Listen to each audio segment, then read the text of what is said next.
Hello guys, welcome back to another video. So today in this video we will see how we can create a list view item dismissible like we see in the Gmail app.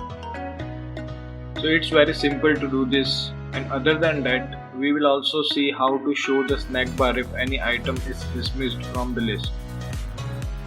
So let's move to the code.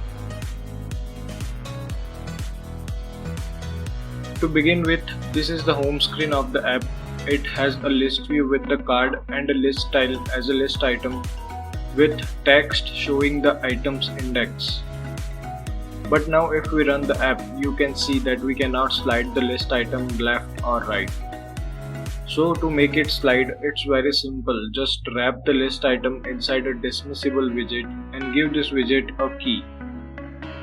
And now if we run the app, the list items are sliding right and left and are removed from the list. So our main task of making the list of items dismissible is done. But it does not look good. There is no indicator of what is happening while the item is dismissed.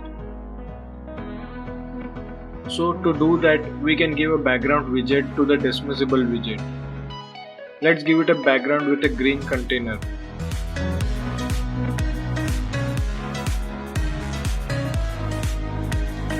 And now you can see there is a green color behind the list item when we dismiss the item. Here the color on both the sides is same, it's green on the left as well as on the right. If you want to perform a single action on both the sides of the item dismiss, then it's okay. But if you want to perform different action in different direction, then you can also give a secondary background parameter to the dismissible widget. So let's give the secondary background as a red container. It shows the user an indicator that different actions are being performed on sliding the items in different direction. But when you use a secondary background, the background should not be null. If you provide a secondary background without the primary background, then it will show an error. So always first give the background and then use the secondary background.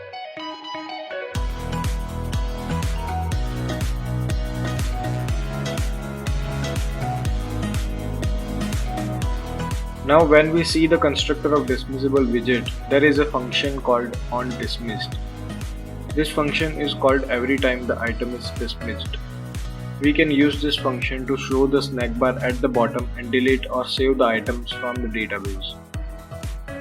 This function is a parameter of direction which tells in which direction the user had dismissed the item.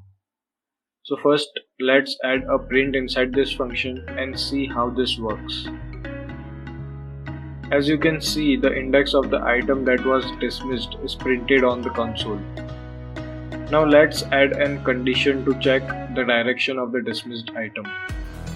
Here you can see there are multiple directions users can dismiss the item.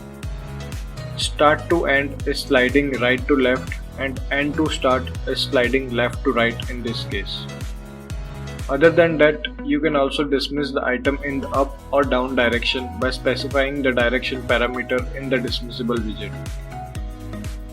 Here we will show a snack bar with the message item saved if the user had slide on the right side, and another snack bar with message item is deleted if the user has slide on the left side.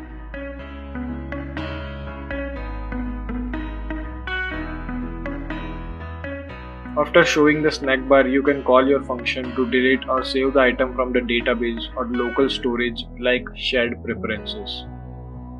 And now you can see the snack bar is visible on the bottom of the screen.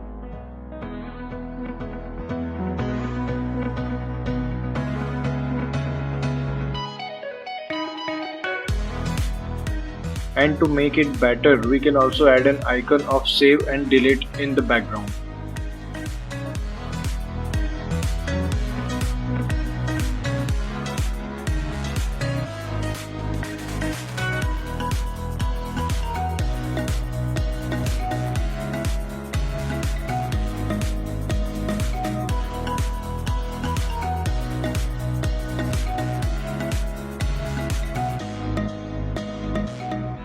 And that is what we want to achieve.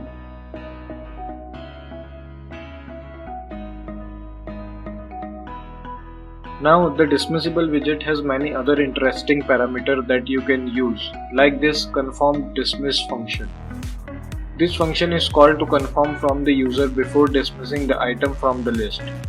You can show a dialog with yes and no button to confirm from the user if he wants to delete the item.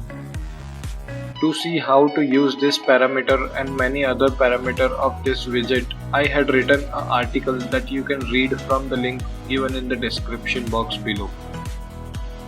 And that's all in today's video. I hope you liked it, and if you want more videos like this, you can also subscribe to this channel. Thanks for watching.